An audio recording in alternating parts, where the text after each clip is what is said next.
Дальше действовать будем мы. Дальше действовать будем мы. Добрый день, ladies and gentlemen. Сегодня великий интерпренер всех времен и народов Ричард Бренсон. Ричард Бренсон – британский предприниматель, родился в 1950 году. В 1972 году основал звукозаписывающую компанию Virgin Records. В 1984 году создал авиакомпанию Virgin Atlantic. Теперь под брендом Virgin работают сотни компаний в самых разных отраслях экономики. На его собственном острове Некер мы снимаем. And now we switch to English. First of all, sorry. English is our second language, as you know, so... Good. I'm very glad. Russian was my second language. If you don't understand some of the questions, you can ask them. And again, we are at beautiful Necker Island here with Richard Branson, who is the greatest, or one of the greatest entrepreneur ever. And we've got millions of requests from all of you asking me to interview Richard for this program, and finally we are with Oleg here and we are ready. We're a bit nervous, but I hope everything will be okay. And my first question would be, Richard, how is being entrepreneur? How is to be being entrepreneur? How do you feel about that? Well, you know, I've been very lucky. I've been an entrepreneur since I was 15 years old. And I love creating things. You know, I love making a difference to people's lives. I love shaking up the big corporations. And I've had, you know, an absolute blast, you know, doing it, you know, ever since I was 15 years old. So you know, so I think, you know, being an entrepreneur is very important for society. I mean, society needs, you know, thousands of entrepreneurs, because that's where the jobs get created, and that's where things get improved from, you know, for people throughout society. Mm-hmm. Yeah, cool. And then I have another personal question to you, because it's very interesting for me, and I would like to have the same. How you afford always to be so in positive mood? What is your secret to be positive and be so smilish? How can we achieve that?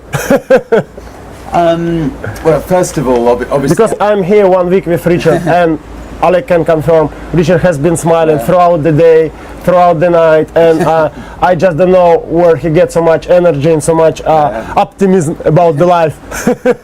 No, I mean, I do think, you know, that whatever job you're doing in life, you know, if you're a switchboard operator, if you're cleaning the floors of a building, you know, if you're, you know, I don't know, collecting eggs for an incubator, or, you know, whatever it is, if you're positive about the job you're doing, you're going to be a much happier person, and the people around you are going to be a lot happier, and it's likely that, you know, that you won't forever be a cleaning lady, or you know, because you're smiling, because you're happy, people will, you know, promote you, and you'll go on and do great things in life. So I think a positive attitude is essential in life, whatever your position. Obviously, you know, I have a lot to smile about. You know, I have a happy family. I've got great kids. I've got you know, great companies, great people who work for our companies. You know, we like, you know, we're proud of what we've created. So plenty to smile about. But I hope that even if I was back in the struggling days, you know, that I would be positive. Mm-hmm. Talking about your companies, how many companies right now under the Virgin brand? Well, we have about 350 Virgin companies. We're an unusual brand. Most brands specialize in one area. Virgin is more a way of life brand. So, you know, we'll look after you, you know, when you're born. We'll look after you when you're a teenager. You know, your music, your you know, as you get a bit older, we'll look after your health in our health clubs. We'll, you know, you can travel on our planes, go on our trains, and we haven't quite got to funeral parlors yet. But you know, but anyway, we'll try, you know, so if I see something's not being done well, you know, I love to dive in and I love to give it a go, and love a new challenge. So you know, so Virgin has become a way of life brand. And what would be your favorite business then, out of 350, or used to be? Look, I suspect the most exciting business that we have is our space project. You know, we are trying to be the first company to build a reusable spaceship and offer people trips into space. And I think we're nearly there now. We're maybe 11 months away from flying. We have a lot of Russians who've signed to go into space with us, but people from all over the world. And you know, I think it's the beginning of a whole new era. I mean, commercial spaceship travel can open up, you know, travel to the ordinary person, and you know, and I think one day it can lead on to hotels in space, and it can lead on to us you know, having populations on other planets, and you know, a very exciting future, I think. And who will be the first, how do you call him, cosmonaut or astronaut? Or, well, look, I mean, yeah, how you define the person that flies? Astronauts. Yeah, Astronauts. I mean, yeah, and if they're Russian, they can be cosmonauts, whatever. But no, I mean, I'm going up with my children, Holly and Sam, and hopefully with my parents, Eve and Ted. So we'll go up in the first spaceship. But we have nearly 500 people, you know, signed up, and the initial base is in New Mexico, and you know, maybe one day we'll set up a base in Russia. Who's to know? Yeah, and just quickly, because the mostly Russian audience is going to see this program, and what do you think the major difference between Russian Cosmos program, this Russian space program right now, and your Virgin Galactic stuff? What would be the major difference? Well, I think the biggest difference is that the Russian technology and the American technology is sort of 60 years old technology. It's very reliable now, but it is very old technology. So, you know, by commercial companies coming in, we'll have brand new technology, and you know, we can put people into space for a fraction of the price that it would cost in Russia. So now it costs, I think, $50 or $60 million to go up in a Russian spaceship. On a Virgin Galactic spaceship, it's $200,000. So you know, the price is a lot less. Correct.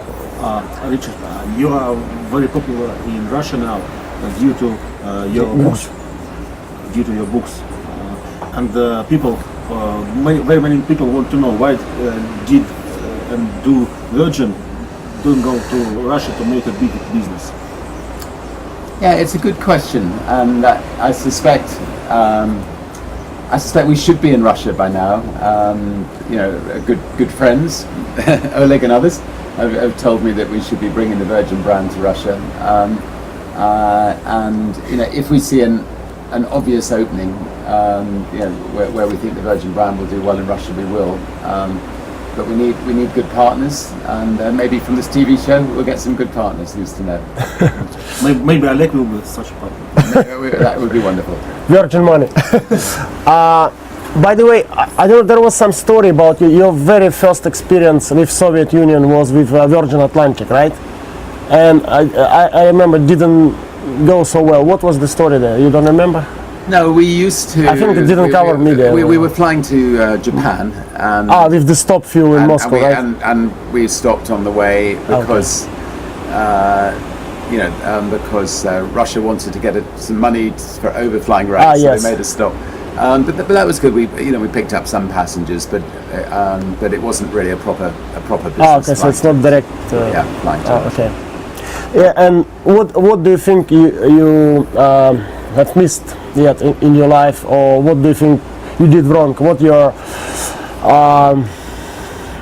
feel sorry about in your life? Because our people, they always like to challenge me to ask the entrepreneurs the tricky question when they try to make a confession, and like they are not going to repeat the same kind of mistakes. So what were your mistakes, basically, the question is?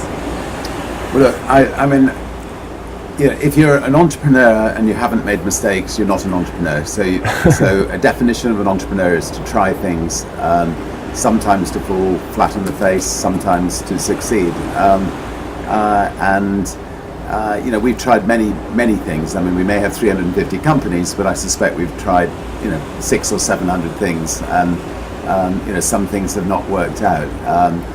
We tried to take on Coca-Cola, and for about a year it looked like we were succeeding, and then they brought in the tanks and all their armies, and they basically squashed us. And But you started with the tank first. You came on the tank and the square. we had So you started the war. we started the war, and they just had more. They had more artillery than us. And the reason we didn't succeed on that one was because our product was about the same as Coke. There wasn't anything exceptionally different.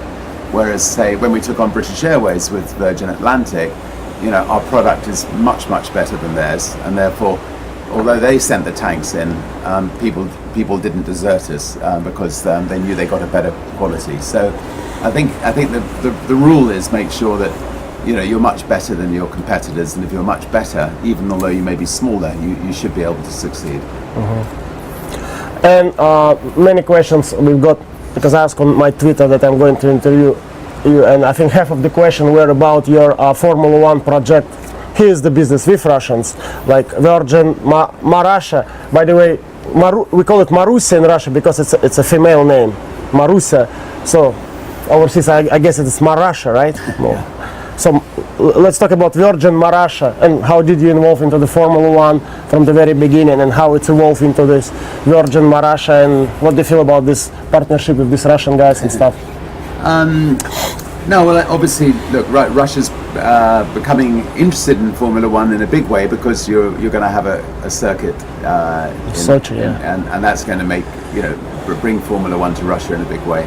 And you already have one pilot now in Renault. I think Vitaly Petrov. That's right. Is in Renault. And so we sponsored a team that had financial problems. Jensen Button, Rubens Barrichello. And they won the Formula One, and we were very lucky. And then we decided the following year to start a new team, which from scratch. And Marussia's come in as a partner with us. Okay. And they're going to be a good partner. I mean, they produce beautiful cars in Russia. They're building what could be a formidable car company in Russia. So they have a lot of expertise on the engineering side. And that will help Marussia Virgin Racing a lot. So it's great to have a Russian partner. Yeah, so and it's another exposure of the Virgin brand into the Russian market already. Yeah, so. I mean that'll help. That'll certainly help. We can help Marussia overseas, and Marussia can help Virgin in Russia. So we over the years, we've done a lot of things to promote the Virgin brand. I mean, whether it's trying to be the first around the world in a balloon, or beating transatlantic sailing records. I mean, so these kind of sporting events, I think, do help put the brand on the map. Okay. Vale. Richard, what do you think about the future of Russian economy? I think the future of the Russian economy can be extremely good, as long as the Russian people and the companies can be absolutely sure that the rule of law is a proper rule of law, and that the governments run the country in an honest, straightforward way. If that's the case, then I think Russia has a fantastic future, so one just has to sort of push the leaders into behaving ethically, straightforwardly, and then I think how we can push the leaders. Well, I think that the internet is a very, very strong medium. Obviously, the press is a strong medium, but sometimes terrible things happen to journalists, who speak out, or investigative journalists in Russia. But anyway, I think through the internet, through the press, through business leaders, they've got to say we need a country where the rule of law is paramount, where people can trust the rule of law, and then I think Russia can start to flourish. Richard, when do you think was easier or in a way funnier to do the business? 70s, 80s, 90s, or now? If you can compare those times.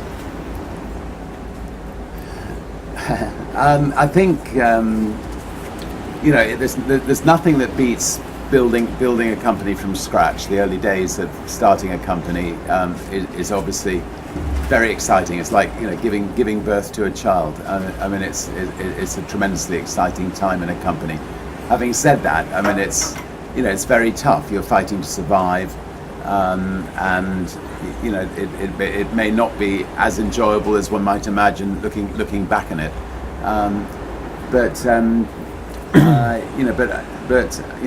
I've fortunately found every decade enjoyable because I'm always reinventing ourselves. We're always learning new things all the time. We're always doing new things all the time, right now, instead of starting companies to make money, we're starting companies to tackle some of the world's intractable problems, or seemingly intractable problems, and getting a lot of satisfaction from that. Okay. Talking about internet, do you think there are still opportunities online on the internet, or you think with this Facebook and Google and Twitter it's over now? Do you think I still think there are enormous opportunities on the internet, and I think countries like Russia and Great Britain have been very slow in setting up teams of people to come up with ideas to launch internet businesses, and even to take on the giants in the world. So it's the easiest way for people to set up businesses, and people should try, keep trying, and some will be very successful. Richard, please tell us what are the 3 greatest mistakes which you made in your business life? with a smile? Yeah, I mean, I honestly just don't think about mistakes, but let me see if I can try. I mean, I just like to, if I make a mistake, I put it behind me and I just move forward. But That's my approach. Yes,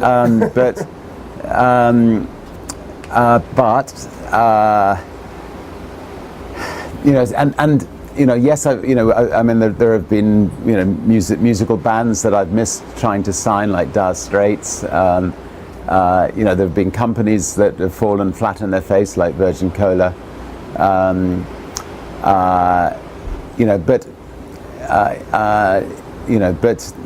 That's just part of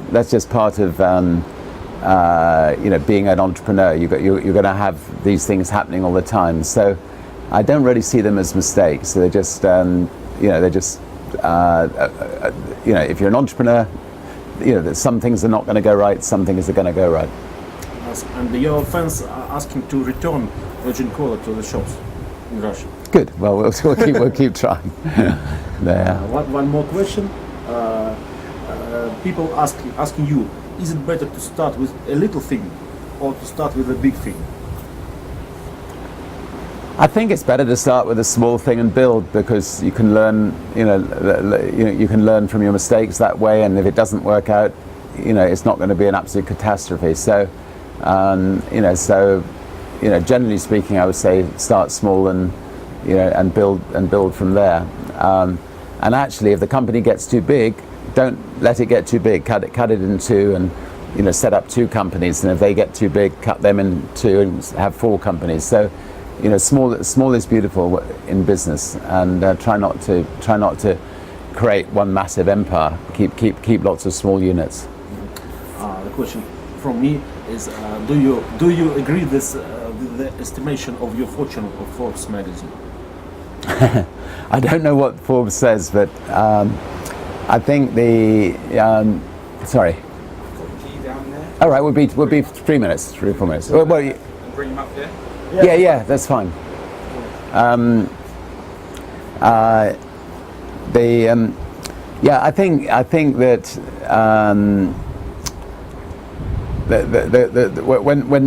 when people talk about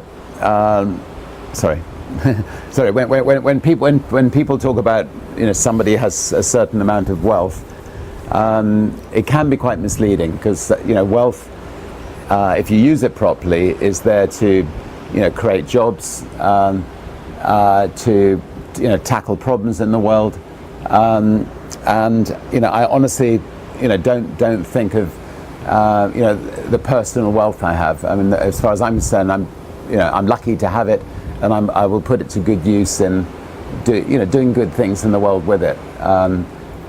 Fortunately, we have created some wealth, and that enables me to do new projects. Richard, how people can find the woman of their life? That's a good one. For the final. They, if you're a man, no, it's what makes the world go round, and it's the most important decision of your life to find that special lady, and somebody who can be a great friend and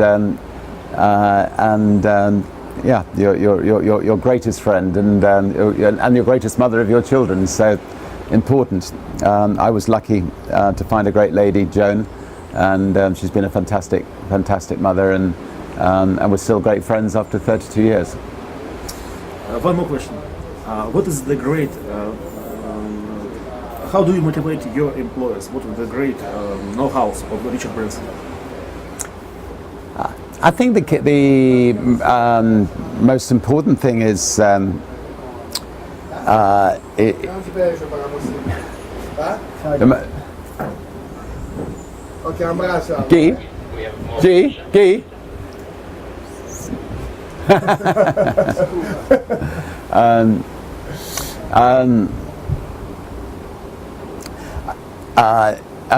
the key to motivating people is to look for the best in people,